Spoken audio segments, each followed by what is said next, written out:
Et bonjour à vous supporters marseillais, supportrices marseillaises. J'espère que vous allez bien. On se retrouve aujourd'hui pour une nouvelle vidéo dans laquelle on va évoquer le mercato avec l'avenir d'Alexis Sanchez, Cengiz Zinder qui serait sur le départ. On va également faire un point sur l'effectif et sur la rumeur Iliman Ndiaye. Voilà pour le sommaire et vu que je suis assez pressé de vous en parler, bah écoutez, c'est parti.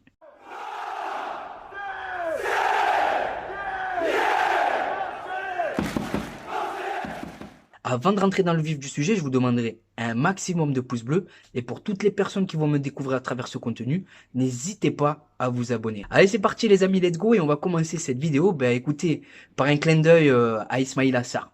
Donc on va parler d'anciens internationaux sénégalais passés par l'OM. Quel numéro portait Mamadou Niang, Souleymane Diawara et Habib sous le maillot marseillais? Voilà, maintenant c'est à vous de jouer en commentaire. Et on va commencer cette vidéo par Alexis Sanchez. Alors apparemment, d'après Mohamed Bouafsi, Alexis Sanchez, il serait beaucoup plus proche de prolonger que de quitter le club. Et quand moi j'ai vu ça, frérot, dans ma tête, ça fait... Les gars, on se doit d'être ambitieux. Et l'ambition, ça passe par conserver ses meilleurs éléments. Et Alexis Sanchez, il fait pas partie des meilleurs éléments. C'est le meilleur joueur la saison dernière. Pour moi, avec Aubameyang, sur le marché des transferts, on frappait un grand coup, on va pas se mentir. Mais tu remplaçais Alexis Sanchez. Tandis que si tu veux véritablement franchir un cap en attaque, il faut associer Alexis Sanchez et Pierre-Emerick Aubameyang, les amis. Mais en tout cas, l'effectif qu'on est en train de construire, il a de la gueule. Pour 34 millions d'euros, les amis, on est allé chercher Renan Lodji, Geoffrey Kondogbia, Aubameyang et Ismaïla Sarr. Je sais pas si on se rend compte, c'est un recrutement Ligue des Champions. Et j'ai pas peur de le dire, les amis. Ah, pour moi, on peut faire mal partout. Ligue 1 et Ligue des Champions, je pense qu'on peut faire un petit truc sympathique. Voilà, donc en tout cas, n'hésitez pas à me dire ce que vous pensez en commentaire d'une association Aubameyang, Alexis Sanchez. On peut enchaîner maintenant avec Joachim Mahel. Alors Joachim Mahel serait encore une fois déterminé à rejoindre notre club. Je dis encore une fois parce que voilà, en 2020, il devait signer. Finalement, ça s'est pas fait. Donc avec Joachim Mahel, Jonathan Klaus, il a du souci à se faire. Et je pense même qu'il va vivre une grande partie de la saison, même s'il y a beaucoup de matchs, dans la peau d'un remplaçant. Je m'explique. Joachim Mahel, les amis, c'est un joueur fiable défensivement, complet défensivement. J'ai envie de vous dire, tactiquement, c'est carré parce que il a quand même passé 3 ans en Serie A. Et ce qui est intéressant avec ce joueur, c'est que offensivement aussi, quand il se projette, il apporte quelque chose d'intéressant à l'équipe, polyvalent, puisqu'il est aussi performant sur le couloir droit que sur le couloir gauche. Donc, Joachim Mahel, je valide à 200. Toujours dans le secteur défensif, les amis, on a pu voir apparaître une drôle de rumeur, la rumeur Mohamed Simakan. Alors, c'est une rumeur qui me surprend parce que financièrement, ça me paraît quand même compliqué de boucler un tel transfert. Mais je vais pas me plaindre. Mohamed Simakan, la première qualité qui me plaît chez lui, tu vois, c'est que le mec, il est marseillais, frère. Il a l'OM dans la peau, il a le sang bleu et blanc. Le Vélodrome, c'est le stade de sa vie. C'est pas moi qui l'invente, c'est lui qui le dit, les gars, en interview. Autre point, autre qualité de Mohamed Simakan, et celle-ci, elles sont footballistiques. À son poste, les gars, à son âge, je pense pas qu'il y ait mieux comme pari sur l'avenir. Il a une énorme marge de progression. Il connaît la Ligue 1, parce qu'il a débuté jeune avec Strasbourg, il est parti en Allemagne, il a pu emmagasiner de l'expérience. Donc pour toutes ces raisons, moi je dis oui. Ah, moi je dis oui. Mohamed Simakan, je valide à 200%. Alors on peut enchaîner maintenant avec Cengiz Zinder. Alors apparemment Cengiz Zinder, il serait dans le viseur de Fenerbahçe. Et c'est vrai que Cengiz Zinder, entre l'arrivée d'Ismaïla Sarr et le fait qu'on devra sûrement vendre des joueurs pour continuer à mener à bien notre mercato ambitieux, il a du souci à se faire. J'aime beaucoup le joueur, l'homme également, mais pour un joueur à son poste, il n'a pas les stats qu'il devrait avoir. Il est beaucoup trop frustrant dans les 30 derniers mètres, beaucoup de déchets. Et financièrement, les amis, on peut faire une plus-value intéressante avec Cengiz Under. Tu l'as acheté 8, tu peux le revendre pour 20 millions d'euros. Donc je dis pourquoi pas.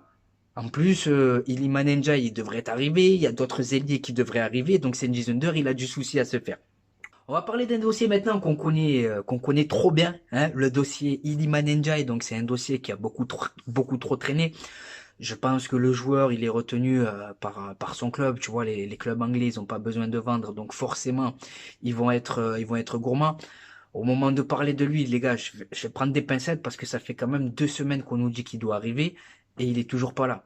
Moi, ce que je constate, c'est que le mec, frérot, tu veux nous rejoindre, c'est le rêve de ta vie. Il faut que tu prennes position publiquement. Il faut que tu dises que tu veux nous rejoindre, si tel est le cas. Il faut que tu mettes la pression sur ton club. Et je pense pas qu'il ait besoin de le faire parce que les amis, il y a du nouveau. Hier, apparemment, il était tout simplement pas sur la feuille de match pour le match amical de son équipe. Donc, Iliman Ndiaye, c'est un dossier qui avance doucement, mais sûrement. Voilà. J'ai un petit bémol.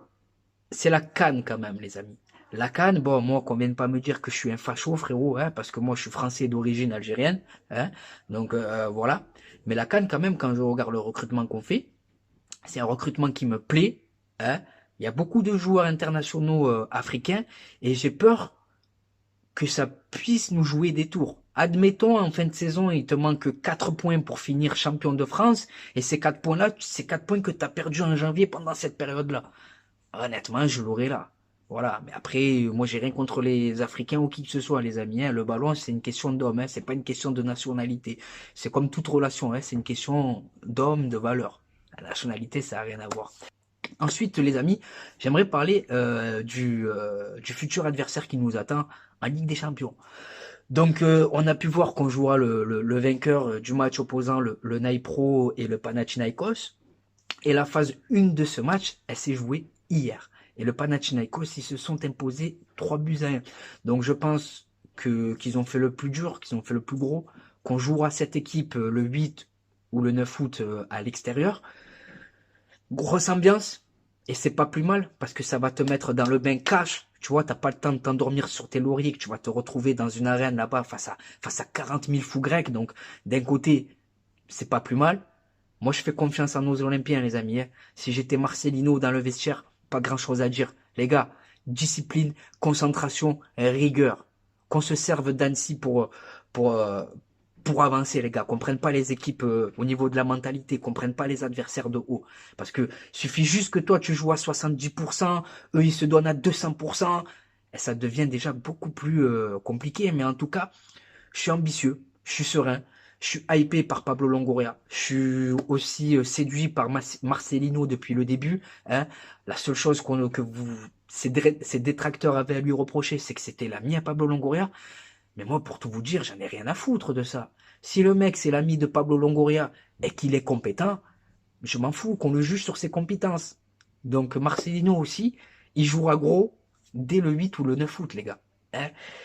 J'ose même pas imaginer un échec en barrage. Voilà, pour moi, on fait tout pour être prêt, et ça change de ces dernières années. Un Olympique de Marseille qui grandit et qui se donne tous les moyens possibles pour essayer d'atteindre ses objectifs. Donc voilà, les amis, pour ça. Ensuite, on a Ruben Blanco qui devrait revenir pour 2 millions d'euros. Donc voilà, j'ai pas grand chose à dire sur ce dossier-là. Si tu cherches une doublure, c'est le gardien qu'il faut. Donc voilà pour Ruben Blanco, les amis, hein. Je crois qu'on a évoqué tous les sujets, le mercato, Alexis Sanchez, Iliman Ndiaye, le Panathinaikos. Je pense qu'on a été complet, donc c'est la fin de cette vidéo. Je te remercie de l'avoir visionné jusqu'à la fin. Maintenant, c'est à vous de jouer, de vous abonner, de la commenter, de donner de la force, de contribuer à ce qu'elle grimpe sur YouTube. Donc voilà. Je te souhaite de passer une bonne journée ou une bonne soirée selon le moment où tu visionnes cette vidéo. Et n'oublie pas, l'ami, pas de virus à nous, c'est le web. Ciao, les